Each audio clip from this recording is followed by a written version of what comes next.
Hello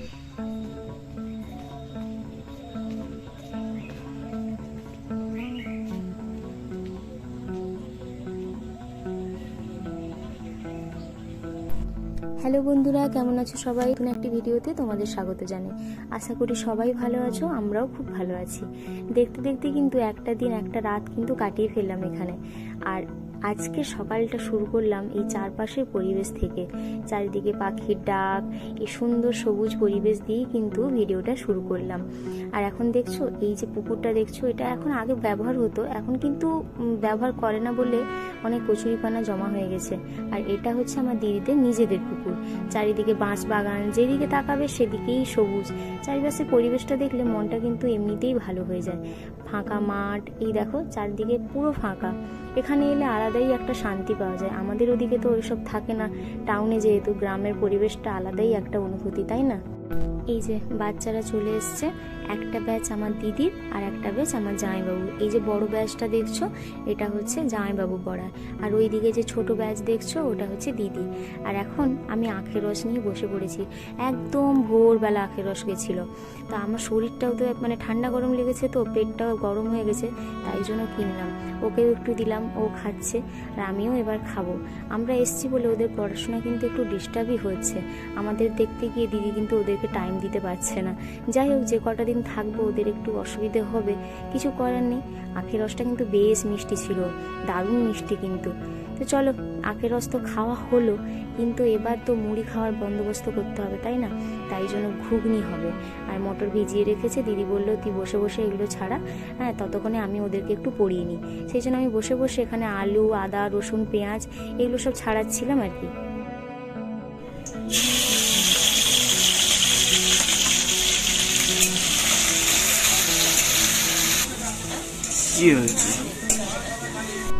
একটা সত্যি কথা বলতে কি, আমি যেখানেই যাই আমাকে সবাই রান্নাঘরে ঢুকিয়ে দেয়।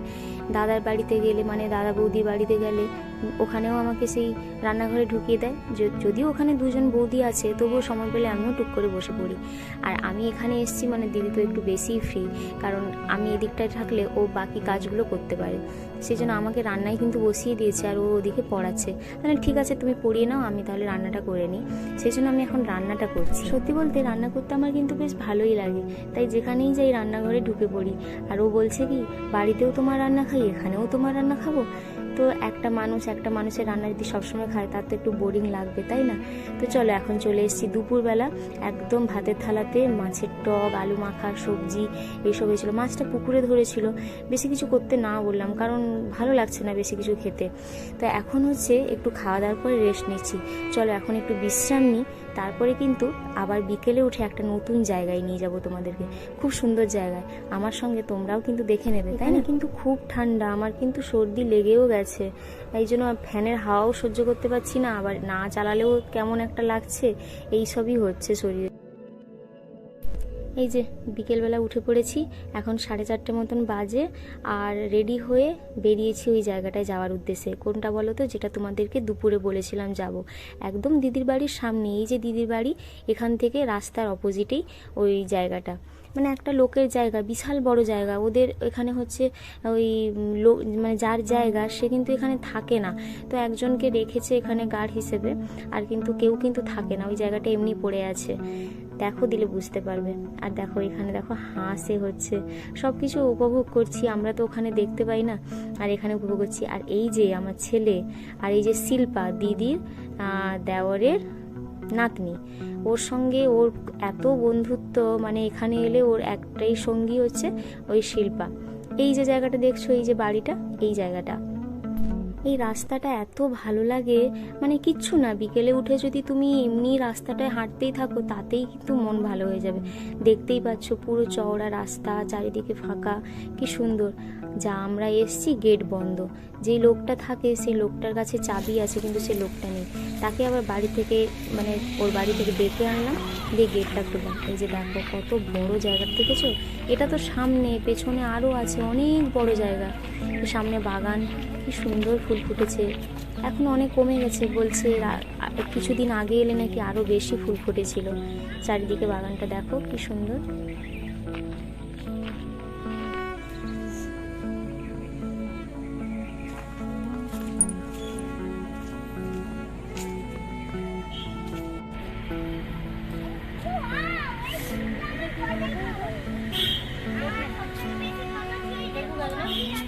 টগর।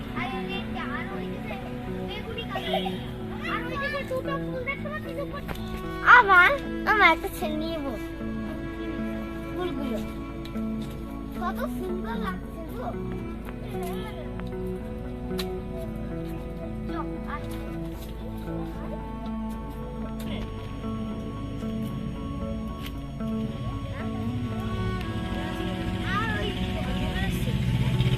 ক্যামেরাটা দেখেছো? বাগানের ভেতরে কিছু রিলস বানিয়ে নিলাম, ফটো তুললাম। এত সুন্দর, আবার লজ্জাও লাগছে, অনেকে দেখছে, নতুন জায়গা তো, তাই একটু লজ্জা লজ্জা পাচ্ছিলাম। তবু যেখানে এসছি রিলস তো বানাতেই হবে, ফটো তো তুলতেই হবে, তাই না? তাই এখন চারপাশটা ঘুরে ঘুরে দেখাচ্ছি। ওই যে বাড়িটা দেখছো, ওটা কিন্তু ডাক্তারের বাড়ি। আর যা কিছু হয় কিন্তু এখানেই ছুটে চলে আসে। চলো ভেতরটা তোমাদেরকে দেখিয়ে আনি। এই যে আর একটা গেট দেখছো, এটা থেকে ভেতরে যাওয়া হয়। ওই যে ভেতরে দেখছো একটা কিছু দেখা যাচ্ছে, ওটা হচ্ছে ফার্ম। নেই বোধহয় এখন মুরগি নেই, আগে হয়তো ছিল, এখন আর নেই। আর অনেক গাছ ছিল, এখন কিন্তু অনেক কেটে দিয়েছে। এর আগের বারে যখন এসছিলাম তখনই কেটে দিয়েছিল, মানে এই টাইমে যে এসছি এর আগেও ঠিক একই টাইমে এসছিলাম আগের বছর, তখন কিন্তু আরও অনেক গাছ ছিল, এখন কেটে দিয়েছে।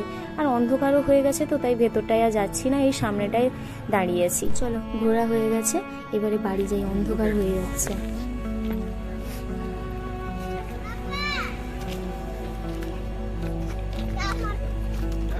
আমার এর বাবা তোর বাবার নাম কি রে? শান্তি শান্তি শান্তি নয়। হাই শান্তনু এই পাঠশালাতে কোকিল গুরু শেখায় গান, ময়না ভালোই গান শিখেছে, শুনলে পরে জুড়ায় প্রাণ, পাখিদের ওই পাঠশালাতে কোকিল। দেখেছো, একজন গান করছে আর একজন নাচছে আপন মনে। হ্যাঁ, দুজন দুজনের কিন্তু খুব ভালো সঙ্গী। ঠিক আছে, চলো তাহলে আজকের ভিডিওটা এখানেই শেষ করছি। দেখা হচ্ছে আবার নতুন ভিডিওতে। ততক্ষণ সবাই ভালো থেকো, সুস্থ থেকো, আর অবশ্যই আমার চ্যানেলটিকে সাবস্ক্রাইব করবো। আর হ্যাঁ, আজকের ভিডিওটা কেমন লাগলো কমেন্ট করে জানাতে ভুলো না কিন্তু। টাটা।